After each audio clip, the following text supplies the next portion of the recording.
You know, what you're looking at right here, it's more than just a beautiful flower. It's kind of like a living puzzle piece. And today, we're going to figure out exactly where it fits into the grand story of life on Earth. Wow. And here it is. I mean, just take a second and look at that. Those delicate petals, the incredible patterns. You've got these deep pinks and violets. It's obviously an orchid, right? But just calling it an orchid, well, that's just the first page of a much bigger story. Because behind all that beauty, there's a really precise identity, a deep history, and a very specific place in the world that it calls home. So yeah, this is way more than just a pretty flower. It has a story. Let's dig in and find out what it is. Okay, so where do we start? Well, like with any good mystery, the first clue is always in the name. Every single living thing has one, and this orchid's name, it's going to give us our first big hint. So, its common name is the outstanding Miltonia. I mean, no surprise there, right? It's a pretty fitting name. But for scientists, outstanding isn't quite specific enough. They need a universal name, and that is its scientific name, Miltonia Spectabilis. Think of that name like a totally unique code. This whole two-part name thing, it's called a binomial name. It's basically the universal language for all of life on Earth. It makes sure that a scientist in Brazil and a scientist in Japan know they're talking about the exact same plant. No confusion. So let's break that down, shall we? The first part, Miltonia. That's the genus. The easiest way to think about it is like a family surname. It tells you which family group this flower belongs to, its closest relatives. And the second part, Spectabilis, that's the species. That's like its unique first name. It pinpoints this one specific orchid inside that bigger family. Okay, so we've got a name. That's a great start, but a name is really just one piece of its identity. Now let's zoom out a bit, and I mean way out, and see where it fits in the entire tree of life. And this is where we get to one of my favorite ideas, the biological address.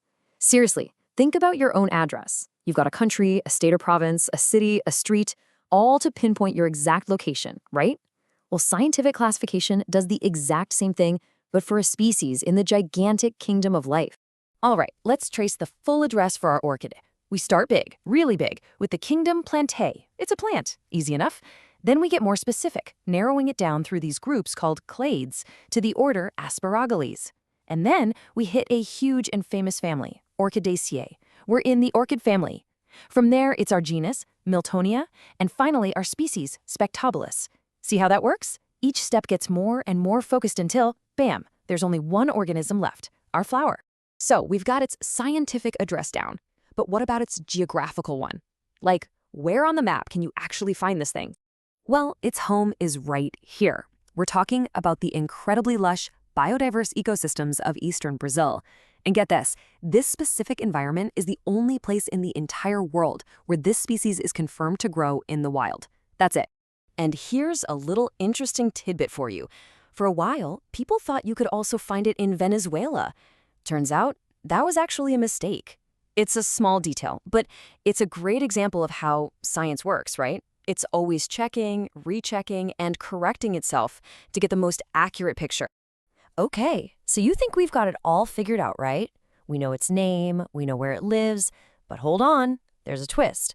Turns out, Miltonia Spectabilis hasn't always gone by that name. You see, as scientists learn more and more, as they discover new relationships between species and fine-tune how everything is classified, names can actually change. And all those old, discarded names, they're called synonyms. They're kind of like historical records that show how our understanding has grown over time. And our orchid? Oh yeah, it's had quite a few. At different points in history, it was classified under a totally different genus, like Oncidium. At other times, it was thought to just be a variation of itself. I mean, every single name you see here is like a little snapshot of what scientists thought they knew at that particular moment. So you might be thinking, with all these different names floating around, why is it so important to just settle on one? I mean, who cares? Why does getting the name exactly right actually matter so much? Well, here's the crucial part. This is the real kicker. Miltonia spectabilis isn't just any member of its genus. It is the type species. What does that mean? It means it's the ultimate example, the gold standard. Every other species in the entire Miltonia genus is compared to this one. Its identity is literally the anchor for its entire family group. And that right there, that just perfectly illustrates the bigger picture, doesn't it? This whole careful, super precise system of naming things, it isn't just about being neat and tidy. It's how we make sense of the millions upon millions of species on our planet. It brings order to this world of just unimaginable diversity, and that lets us study it, understand it, and hopefully protect it. So let's circle all the way back to where we started. A beautiful flower. But now we know its name, its address in the tree of life, its home on the map, and its super important role in defining its entire family. So here's the question I want to leave you with. Does knowing all of that, does it change the way you see its beauty? Does understanding something more deeply actually make you appreciate it even more? That's something to think about.